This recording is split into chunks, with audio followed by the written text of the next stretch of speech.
After talking with Dr. Jean Muto, I still wasn't quite sure if my analysis was correct about the Oedipus and Electra complexes.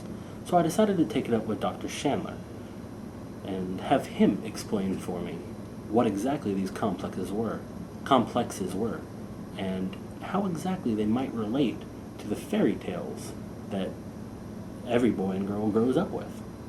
So, Doctor, what exactly are the Oedipus complex and the Electra complex?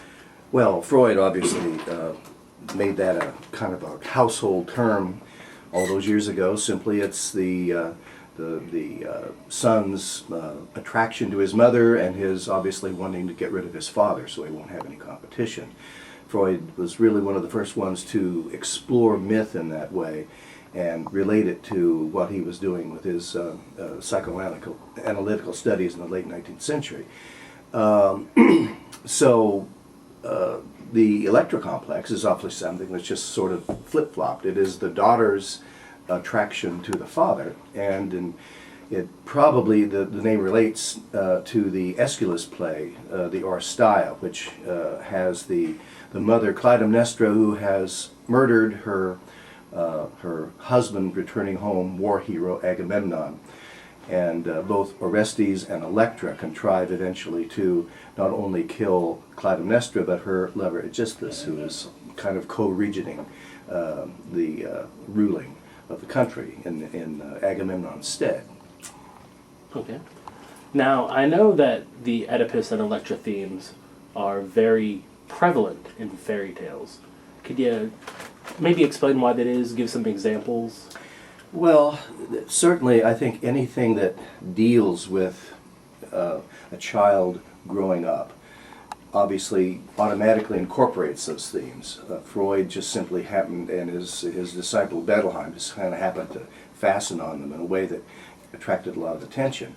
And in terms of the Oedipus complex, I mean, certainly you would think something like Jack and the Beanstalk would be a good one. I mean, think of how Jack basically has no father, is related to his mother. She sends him out on all these little errands to raise money, and eventually he keeps bringing back the goods from the giant's house, and eventually cuts down the beanstalk and kills the giant, who is some kind of a father figure, certainly. Can you think of one for the Electra complex? Well, I was thinking last night, the other night when we were talking, and when Alyssa brought that idea up about Beauty and the Beast, that's a perfect example, I think. Clearly, you have a daughter who is a good, dutiful daughter who admires her father. The father, tends to say that he's going to rather die instead of his daughter being taken by the beast, but she insists, and eventually the beast wins her over with his civility, his kindness. And in some ways, he's kind of a reflection, I suppose, of her father, although probably a much more sort of strong figure than the father seems to be. And so by the end of that story, she's made the transference into from Daddy to Beast, who turns out to be obviously Prince Charming after the spell wears off. With this in mind, I decided to hit the streets one more time to talk to students and see if we could clear up any misunderstandings about these two complexes, and maybe to see if some of their beloved childhood fairy tale heroes and heroines weren't quite as innocent as Disney has made them seem. So, are you aware of the Electra complex? No? Alright, well, the Electra complex is essentially where the daughter in a family views the mother as a rival for her father's affections. And so that's a basis of conflict, right? I have a question for you. Are you aware of the fairy tale Beauty and the Beast? Yep. Would you say that Beauty's, Belle's, that's her name?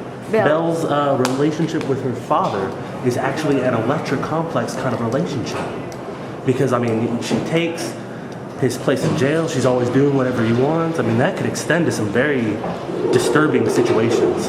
Could be. I mean, they didn't even show her mom in the movies. I think she was. That's right. So with an absent mother, she didn't even have to worry about that rivalry.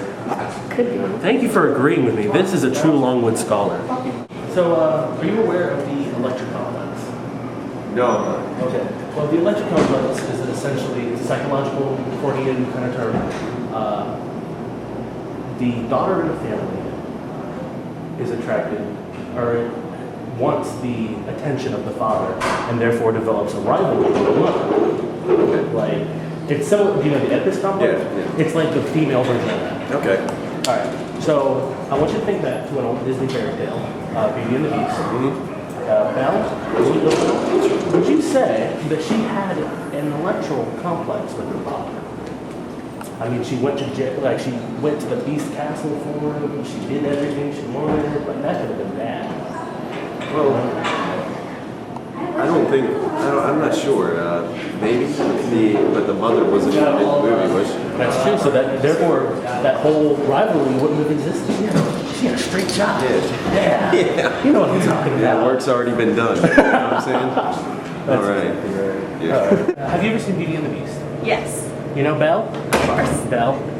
Was that your favorite Disney princess? No, but she kind of is now, yeah. Okay, I'm about to ruin her. Would you say that Belle had an electoral complex towards her father? It was her father. Yeah, I know. That's why it's gross. It's not How can you gross. support a Disney princess that does stuff like that? It was just her father. I know, therefore it's gross. No, it's not. Yeah, it's gross. No. Well, are you saying it's okay for little girls to sleep with their fathers? Is that what you're saying? They didn't sleep together. Who said They they might slept together? have. That's what the electoral complex would have said to you.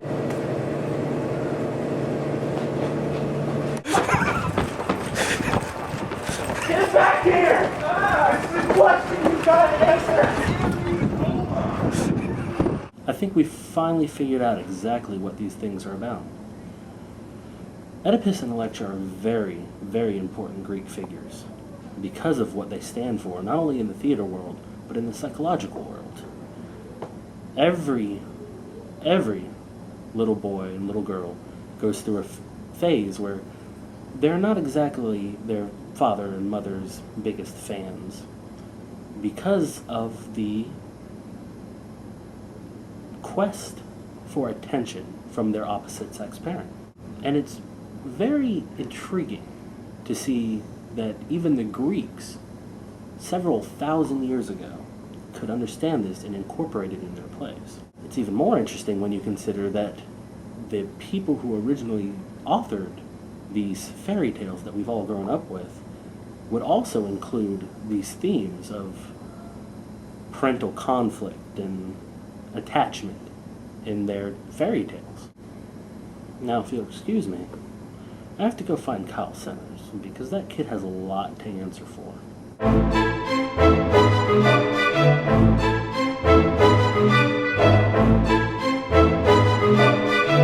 That's what that whole psychological thing means. Really? Because my mother was a terrible person. Also, she's dead, so probably didn't want to sleep with her. I mean, you could. I mean, I could, but that's just frowned upon. That's Right? awful. No, I feel terrible. Yeah, it's okay.